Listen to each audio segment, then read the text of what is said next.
किसी भी चीज को सही से एनालाइज करने के लिए उसके एक एक एलिमेंट्स की सही से नॉलेज होनी चाहिए कि इसका मतलब क्या है, और एक एक एलिमेंट्स का पता होना चाहिए कि इसको सही से कैसे एनालाइज करें। यही बात अगर हम बैलेंस शीट की करें तो इसको कैसे एनालाइज करें। तो आइए आज इसी टॉपिक को डिस्कस करते हैं। हेलो एवरीवन, मैं हूं विकास मनी, आप देख रहे हैं ओएन स्टडी सर्कल। आज की इस वीडियो का टॉपिक है how to analyse balance sheet of a company, और ये इस सीरीज का पार्ट 3 है, जिसमें आज हम बात करें कि शेयर होल्डर्स फंड मतलब जो ओनर्स का पैसा है, या फिर कंपनी की टोटल नेटवर्थ, उसमें जो टोटल कैपिटल इन्वेस्टेड है, cash, cash equivalent and bank balances, या फिर प्रोविजन और कंटीजेंट लायबिलिटी, क्या इसका मतलब है, क्या इंपॉर्टेंस और कैसे एनालाइज करें। ये सारे पॉइंट्स इस वीडियो में कवर करेंगे। Let's start the video. सबसे पहले बात करते हैं शेयर होल्डर्स फंड, नेटवर्थ और कैपिटल, इसको कैसे एनालाइज करें।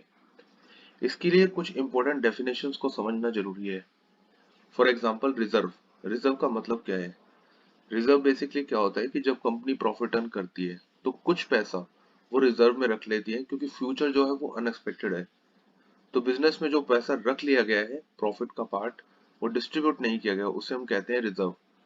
अब ये जनरल भी हो सकता है या फिर स्पेसिफिक पर्पस। सरप्लस की बात करें, सरप्लस क्या होता है? प्रॉफिट का वो पोर्शन जो रिजर्व में रख लिया गया है, उसको देने के बाद जो प्रॉफिट बचता है, उसे कहते हैं सरप्लस। अब इसमें एक बात ध्यान देने की जरूरत है। अगर कोई एंटिटी, कोई बिजनेस जो है वो शेयर अलॉट करता है ड्यू टू कॉन्ट्रैक्ट, मतलब उसने पेमेंट रिसीव नहीं करी बट कॉन्ट्रैक्ट की वजह से उसने शेयर दिए हैं, बोनस शेयर दिए हैं, या फिर कुछ शेयर उसने खरीद लिए हैं वापस कंपनी ने, जो एंटिटी है बिजनेस की, तो इस केस में क्या होगा? इस केस में कंप्लीट इंफॉर्मेशन देनी होगी 5 सालों तक। बट अगर कन्वर्जन हुआ है लोन का शेयर्स में, क्योंकि पेमेंट नहीं मिली थी लोन की, तो लोन का जो है वो शेयर्स में कन्वर्जन हुआ है, तो इस केस में ये 5 सालों की इंफॉर्मेशन देने की जरूरत नहीं है, क्योंकि इसे ये माना जाएगा कि सिर्फ ये पेमेंट की सेटलमेंट का एक वे है। Share application money.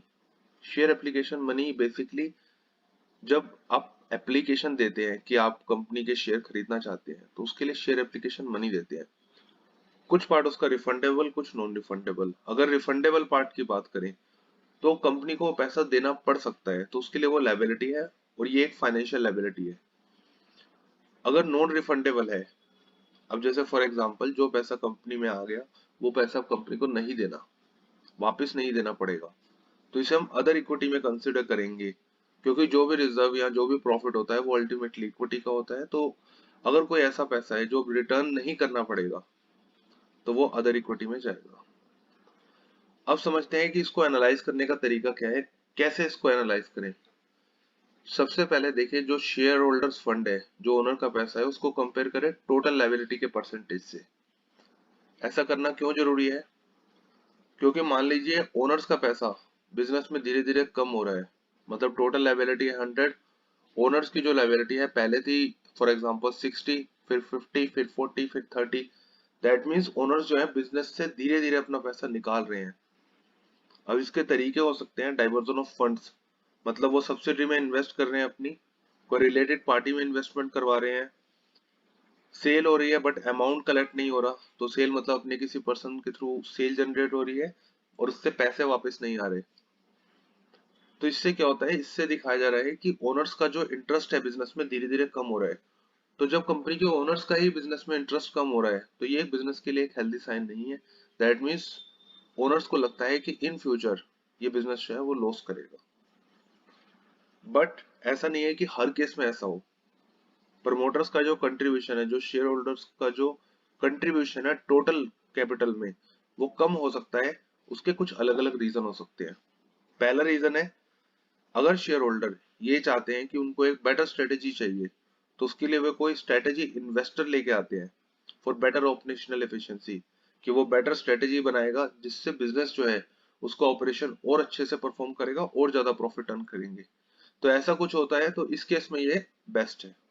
इस केस में इसे हम कह सकते हैं कि एक्सेप्टेबल है। अनदर इसमें क्या हो सकता है, ओनर्स जो है वो अपने स्टॉक को बेचते हैं क्योंकि वो चाहते हैं कि बिजनेस में और फंड आए, जिससे वो अलग अलग बिजनेस में पैसे लगाए या फिर इसी बिजनेस को बढ़ाएं। तो ये भी ओके है। बट कई बार क्या होता है कि ओनर सोचते हैं कि मार्केट में अगर उन्हें अभी गुड प्राइस मिल रहा है तो वो क्विट कर लेते हैं। इससे क्या होता है, इससे शो होता है कि ओनर्स का, जो प्रमोटर्स हैं बिजनेस के, उनका बिजनेस में कॉन्फिडेंस नहीं है। उन्हें लग रहा है कि अभी ये प्राइस बेस्ट है, फ्यूचर में इतना नहीं मिलेगा, तो वो फटाफट क्विट कर लेते हैं। तो ये सिचुएशन जो है ये बहुत नेगेटिव है। तो अगर ओनर्स जो है उनका इंटरेस्ट कम दिखा रहा है, कि धीरे धीरे उनकी इन्वेस्टमेंट डाउन हो रही है, तो उसका पहले आपने देखना है कि रीजन क्या है। क्या वो स्ट्रेटेजी इन्वेस्टर लेके आ रहे हैं, क्या वो एक्सपेंशन के लिए देख रहे हैं, या फिर वो क्विट करना चाहते हैं। तो इस तरीके से आप एनालाइज कर सकते हैं शेयर होल्डर्स फंड, नेटवर्थ और कैपिटल को। अगला इसमें आता है cash, cash equivalent and bank balance. Meanwhile मैं आपसे रिक्वेस्ट करना चाहूंगा, अगर आपको हमारा एफर्ट्स पसंद आ रहा है तो इस वीडियो को लाइक और शेयर जरूर करें, और हमें मोटिवेट करें इस चैनल को सब्सक्राइब करके। सबसे पहले समझते हैं कि कैश और cash equivalent and bank balance होता क्या है। देखिए, कैश की हम बात करें तो एक हाईली लिक्विड इन्वेस्टमेंट है जिसको हम कभी भी यूज कर सकते हैं, depends upon the business requirement. Cash equivalent का मतलब क्या है? कैश इक्विवेलेंट का मतलब है कि हाईली लिक्विड इन्वेस्टमेंट जिसको कैश में कन्वर्ट किया जा सकता है और उसमें सिग्निफिकेंट रिस्क नहीं है। मतलब अगर कोई ऐसी इन्वेस्टमेंट है जो भी दिखा रहा है 100 रुपए, अगर आप उसे इमीडिएट कैश में कन्वर्ट करते हैं, तो ऐसा नहीं है कि वो 100 की जगह 40 हो जाएगी। ये हो सकता है कि 100 की जगह वो फॉर एग्जांपल 99 की हो, दैट इज फाइन, बट बहुत ज्यादा सिग्निफिकेंट रिस्क नहीं है। अगर ऐसा है तो उसको आप कैश इक्विवेलेंट में कंसिडर कर सकते हैं। बैंक बैलेंस की अगर हम बात करें, एक तो आपका बैंक बैलेंस होता है जिसको आप कभी भी विड्रॉ कर सकते हैं, यूज कर सकते हैं। बट अगर ऐसा बैंक बैलेंस है जिसका मेच्योरिटी पीरियड 12 महीने से भी ज्यादा है, तो नॉन इंडियस है, उस केस में इसको बैंक बैलेंस का ही पार्ट माना जाएगा।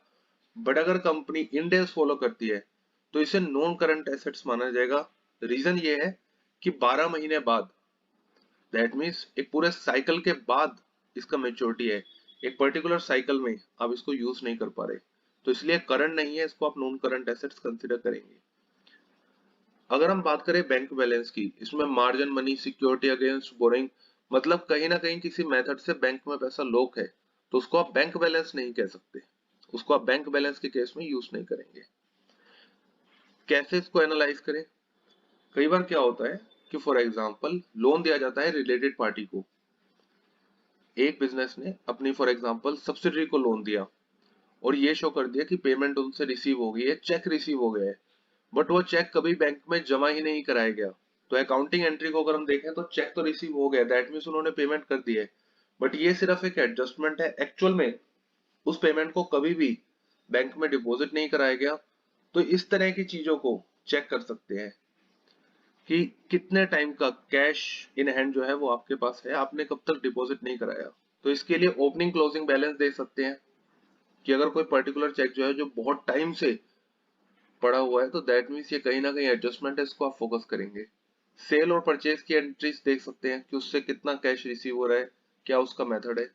Loan transaction with related party, उसको आप देख सकते हैं। तो इस तरीके से कैश और कैश इक्विवेलेंट को आप एनालाइज कर सकते हैं। अनदर इसमें आता है प्रोविजन और कंटीजेंट लायबिलिटी। सबसे पहले ये समझते हैं कि प्रोविजन का मतलब क्या है। देखिए, प्रोविजन का मतलब है कि प्रेजेंट में ऑब्लिगेशन है और उसकी वजह से आउटफ्लो ऑफ फंड्स होगा, मतलब बिजनेस से कुछ पेमेंट जाएगी। फॉर एग्जाम्पल, जैसे आपको पता है कि आपको इस महीने रेंट देना है, इवन दो अभी आपको बोला नहीं गया, बट आपको आइडिया है, एक ऑब्लिगेशन है, तो इसके लिए आप पहले से ही प्रोविजन बना के रख लेंगे कि इतना पैसा आपको देना पड़ेगा, क्योंकि खर्चों का पहले से ही एस्टिमेट लगा लेते हैं कि ये सारे खर्चे हटा के हमें कितना बचेगा, तो वो प्रोविजन है। कंटीजेंट लायबिलिटी, फॉर एग्जाम्पल कोई एक कंपनी है जिसके ऊपर कोई केस चल रहा है, अब उन्हें लग रहा है कि हो सकता है कि वो केस हार जाए, तो इसमें ऑब्लिगेशन तो उन्हें लग रहा है, बट कितना पैसा उन्हें देना पड़ेगा वो भी प्रोबेबल है, वो एक्यूरेट एस्टिमेट नहीं कर सकते, बट प्रोविजन के केस में एक्यूरेट एस्टिमेट किया जा सकता है। कैसे इसको एनालाइज करें? अब देखिए, प्रोविजन जो है वो बेसिकली चार्ज किया जाता है, वो शो होता है एज एन एक्सपेंस। तो कई बार क्या होता है, जब कंपनी का प्रॉफिट कम होता है, जिसे हम कहते हैं EBITDA, earning before interest depreciation tax and amortisation, तो इस केस में क्या होता है कि प्रोविजन दिखाएंगे तो प्रॉफिट और कम होगा, क्योंकि इसे तो हम एज एन एक्सपेंस शो करेंगे। बट कंटीजेंट लायबिलिटी, इसे शो किया जाता है नोट्स टू अकाउंट्स में। तो कई बार प्रोविजन को ही कंटीजेंट लायबिलिटी की तरह प्रेजेंट कर दिया जाता है, जिससे वो एक्सपेंस शो नहीं होगा और उससे क्या होगा, प्रॉफिट बढ़ा हुआ आएगा। तो इसके लिए ये समझना जरूरी होता है कि जो पर्टिकुलर कंटीजेंट लायबिलिटी आप दिखा रहे हैं एज कंटीजेंट लायबिलिटी, क्या एक्चुअल में वो कंटीजेंट लायबिलिटी है या फिर उसे प्रोविजन में शो होना चाहिए था। तो इस तरीके से इसको एनालाइज कर सकते हैं। प्रोविजन की अगर बात करें तो इसमें कैसे इसको आइडेंटिफाई करेंगे। प्रेजेंट में ओब्लिगेशन होनी चाहिए या फिर बाय लॉ, मतलब एज पर लॉ, जैसे for example tax related obligation, या फिर valid expectation with other party, जैसे फॉर एग्जांपल बैड डेब्ट है, आपको पता है कि हर साल जो है 10% बैड डेब्ट हो जाता है, तो आपके पास एक वैलिड रीजन है, उसके बिहाफ पर आप प्रोविजन क्रिएट कर सकते हैं। दैट मीन्स आउटफ्लो सर्टेन है। फॉर एग्जांपल जैसे उधार में माल बेचते हैं तो कुछ पैसा डूबेगा, बैड डेब्ट होगा, ये कंफर्म है, ये सर्टेन है, और उसको इजिली एस्टिमेट किया जा सकता है। जैसे बैड डेब्ट के केस में पास्ट एक्सपीरियंस के बिहाफ पे इजिली एस्टिमेट किया जा सकता है। कंटीजेंट लायबिलिटी कब हो जाता है, प्रेजेंट में ओब्लिगेशन अगर बन रही है बट आउटफ्लो जो है आप उसको इजिली एस्टिमेट नहीं कर सकते। अब जैसे कोई केस है, उसकी कोई पास्ट हिस्ट्री नहीं है कि पिछले केसेस से वो टोटली अलग है, तो उसका आप आउटफ्लो जो है वो एग्जैक्ट एस्टिमेट नहीं कर सकते, इजिली एस्टिमेट नहीं कर सकते, तो यहाँ प्रोबेबल होता है। कई बार क्या है, आउटफ्लो सर्टेन है, कंपनी अगर केस लगभग लगभग हार रही है तो उन्हें लगता है कि आउटफ्लो तो अब कंफर्म है, आउटफ्लो तो सर्टेन है, बट उसको इजिली एस्टिमेट नहीं कर पाएंगे। तो ये डिफरेंस होता है प्रोविजन में और कंटीजेंट लायबिलिटी में। तो देखेंगे जो एक्सपेंस दिखा रहे हैं क्या वो प्रोविजन है, क्या वो कंटीजेंट लायबिलिटी है। तो इस तरीके से आप इसको एनालाइज कर सकते हैं। तो आज की इस वीडियो में हमने share holders fund, capital, cash और कैश इक्विवेलेंट, प्रोविजन और कंटीजेंट लायबिलिटी को डिस्कस किया। आने वाली वीडियो में बैलेंस शीट के अदर एलिमेंट्स को हम फोकस करेंगे। Thanks for watching.